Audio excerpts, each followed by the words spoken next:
एक समय सारा देश की बड़ी प्राइवेट कंपनियों में से एक थी, जिसके करीब 11 लाख से ज़्यादा वर्कर थे। Finance, real estate, infrastructure, media, entertainment, health care, hospitality, retail, information technology से लेकर स्पोर्ट्स तक सारा इंडिया का बिजनेस फैला था, जो करीब 11 सालों तक टीम इंडिया का स्पॉन्सरशिप भी रहा। इसके अलावा सहारा ने 1,21,653 लोगों के साथ राष्ट्रीय गान गाकर वर्ल्ड रिकॉर्ड भी बनाया।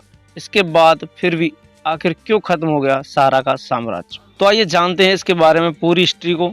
तो वीडियो स्टार्ट करने से पहले चैनल को सब्सक्राइब कर लीजिए और नए नोटिफिकेशन पाने के लिए बेल आइकन को प्रेस कर लीजिए। कहानी स्टार्ट करते हैं सुब्रत रॉय यानी सहारा के गेम लीडर से। सुब्रत रॉय का जन्म बिहार के अररिया में 10 जून 1948 को हुआ था। इन्होंने मैकेनिकल इंजीनियरिंग में डिप्लोमा की पढ़ाई की थी। सुब्रत रॉय ने अपने कैरियर की शुरुआत नमकीन स्नैक्स से की थी। वे अपने लेब्रेटा स्कूटर पर जया प्रोडक्ट्स के नाम से बेचते थे। इसके दौरान ये छोटे मोटे गरीब तबके से जुड़े लोगों से जुड़े। उन्होंने वहां देखा कि एक आम आदमी की आमदनी इतनी ही होती है जितना उसका खर्च। तो सुब्रत रॉय ने उनसे कहा कि आप रोजाना कुछ पैसा मुझे दे दिया करो, जिसे इन्वेस्ट करके आपको अच्छा रिटर्न दूंगा। तो बस आम आदमी से जुड़ते गए और 1978 में गोरखपुर में एक छोटे से ऑफिस से सहारा की नींव रखी। देखते ही देखते सहारा से लोग बड़ी तादाद में जुड़ते गए। शुरुआत में उन्होंने लोगों के पैसों को सही टाइम पर अच्छे रिटर्न के साथ लौटाया।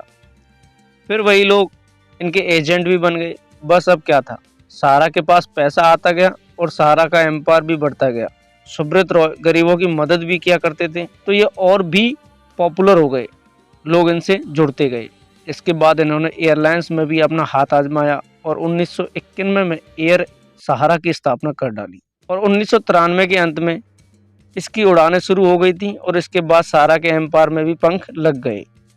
उन्होंने एम्बी वैली के नाम की एक हाईटेक सिटी भी बनाई। एम्बी वैली को भारत की पहली प्लांट हिल सिटी भी कहा जाता है। 10,600 एकड़ में फैली एम्बी वैली लोनावाला में स्थित है। इसके बाद न्यूज़ चैनल्स और एंटरटेनमेंट के बिजनेस में अपना हाथ बढ़ाया। इन्होंने 2003 में अपना पहला न्यूज़ चैनल सहारा समय लॉन्च किया। इसके बाद कई रीजनल मूवी और एंटरटेनमेंट चैनल्स भी लॉन्च किए। इसके बाद सहारा मोशन पिक्चर्स के जरिए कई बॉलीवुड फिल्में भी रिलीज हुई। इसके बाद से सहारा का एक बड़ा साम्राज्य स्थापित हो गया। अब सहारा भारतीय रेलवे के बाद दूसरा सबसे बड़ा नौकरी देने वाला एक लीडर बन गया। इसके बाद सहारा जिस भी बिजनेस में सहारा अपने कदम बढ़ाता, वह बिजनेस बुलंदियां छूने लगता। इसके बाद क्रिकेट जगत में भी अपने बिजनेस को बढ़ाया। सहारा ग्रुप 2001 से 2013 तक टीम इंडिया का स्पॉन्सर रहा। टीम इंडिया की हॉकी टीम का भी स्पॉन्सर इन्होंने किया। सहारा ग्रुप ने IPL 2011 में पुणे वॉरियर्स का नेतृत्व किया। 2013 में सहारा की स्थिति खराब होने पर इनसे करार तोड़ लिया गया। 2004 में सुब्रत रॉय काफ़ी चर्चा में आए। इस साल इन्होंने अपने 2 बेटों की शादी लखनऊ में आयोजित की थी। सहारा प्रमुख सुब्रत रॉय ने इस शादी में 500 करोड़ रुपए खर्च किए थे। इस शादी में सियासी, ग्लैमर, खेल और कारोबारी जगत की बड़ी बड़ी हस्तियां शामिल हुई थीं। इसके बाद आता है 2007। इस साल इन्होंने अपनी एयर सहारा को जेट एयरवेज को बेच दिया। सहारा ने न्यूयॉर्क में 2 बड़े होटल 4400 करोड़ रुपए में न्यूयॉर्क प्लाजा और ड्रीम न्यूयॉर्क खरीदे, जो आज भी काफ़ी पॉपुलर हैं। सहारा ने खुद अपनी सहारा सिटी भी बनाई, जिसमें हर तरह की सुविधा थी। सहारा सिटी इस प्रकार से डिजाइन की गई थी जो फैसिलिटी एक स्मार्ट सिटी में होनी चाहिए। सुब्रत रॉय को ग्लोबल अचीवमेंट और उनके समाज सेवा के लिए भी जाना जाता है। 2013 में सहारा ने बाढ़ प्रभावित उत्तराखंड में राहत प्रयासों में काफ़ी योगदान दिया। 1 लाख बोतल पीने का पानी, पैकेज्ड जूस, खाने के लिए पैकेट उपलब्ध कराए थे। इसके साथ ही कारगिल युद्ध में सहारा ने शहीदों के 127 परिवारों को आर्थिक सहायता प्रदान की थी। उनके इस योगदान को तत्कालिक प्रधानमंत्री अटल बिहारी जी ने उनकी तारीफ भी की थी। इस स्टेज तक सहारा का बिजनेस काफ़ी बड़ा हो गया था। इसके बाद इन्होंने अपने बिजनेस को बढ़ाने के लिए अपनी कंपनी को शेयर मार्केट में ले जाने का निर्णय लिया। बस अब क्या था, यहीं से सहारा और सुब्रत रॉय के समय का पहिया उल्टा घूमना शुरू होता है। सुब्रत रॉय यानी सहारा ग्रुप IPO आवेदन के लिए सेबी के पास अपने डॉक्यूमेंट्स पेश करते हैं। ये बात है 30 सितंबर 2009 की।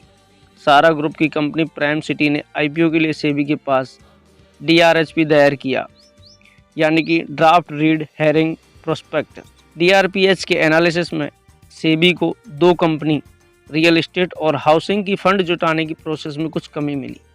सेबी को 25 दिसंबर 2009 और 4 जनवरी 2010 को शिकायत मिली कि दोनों कंपनियां OFCDS से पैसे जुटा रही हैं। सेबी को पता चला कि सहारा ने OFCD के जरिए 2.5 करोड़ लोगों से 24,000 करोड़ जुटाए हैं। अब सेबी ने अपनी आपत्ति जताते हुए कहता है कि हमसे आपने बॉन्ड जारी करने की अनुमति नहीं ली और आपको जितना भी पैसा आपने गलत तरीके से जुटाया है वो आपको 15% ब्याज के हिसाब से आपको लौटाना होगा। इसके बाद सुब्रत रॉय लखनऊ हाई कोर्ट जाते हैं, लेकिन वहां से उन्हें निराशा हाथ लगती है। इसके बाद सुब्रत रॉय सुप्रीम कोर्ट का दरवाजा, सुप्रीम कोर्ट में भी कोई स्पष्ट रास्ता सहारा के द्वारा ना दिया जाने पर सुप्रीम कोर्ट भी निवेशकों का पैसा प्लस 15% ब्याज देने को कहता है और सभी डिटेल्स जिनमें निवेशकों की डिटेल थी सेबी को देने को कहता है और पैसा भी ब्याज सहित देने को कहता है। 2013 में सहारा ने सेबी के ऑफिस में 127 ट्रक भेजे जिनमें OFCD धारकों के डॉक्यूमेंट्स थे।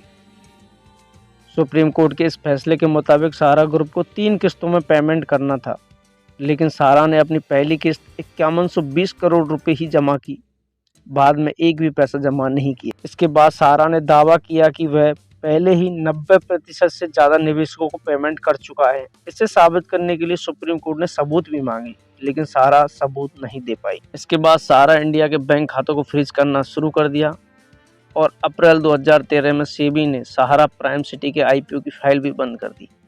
इसके बाद 28 फरवरी 2014 को सुब्रत रॉय को सुप्रीम कोर्ट के आदेश पर लखनऊ पुलिस ने हिरासत में ले लिया। सुब्रत रॉय इसके बाद 2 साल से ज़्यादा समय तक तिहाड़ जेल में रहे, लेकिन 2016 में पैरोल मिलने से वे अब तक बाहर ही हैं। अब बात आती है सेबी ने पैसे का क्या किया।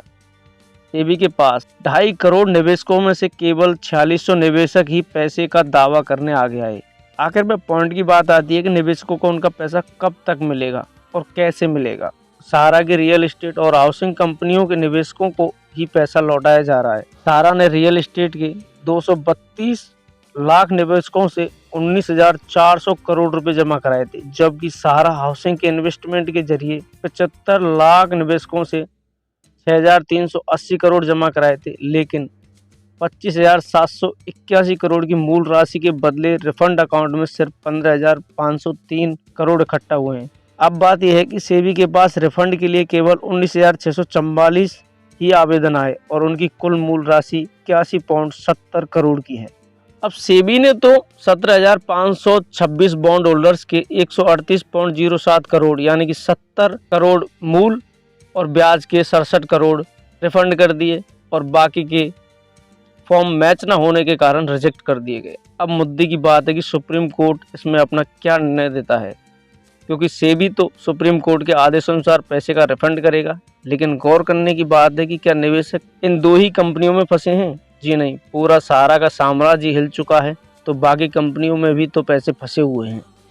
अब ये कड़ी सिर्फ सुप्रीम कोर्ट ही सुलझा सकता है। कमेंट में बताइए कि आपके हिसाब से क्या करना चाहिए। आप में से कितने लोगों का पैसा फंसा हुआ है, कमेंट में मेंशन जरूर कीजिएगा।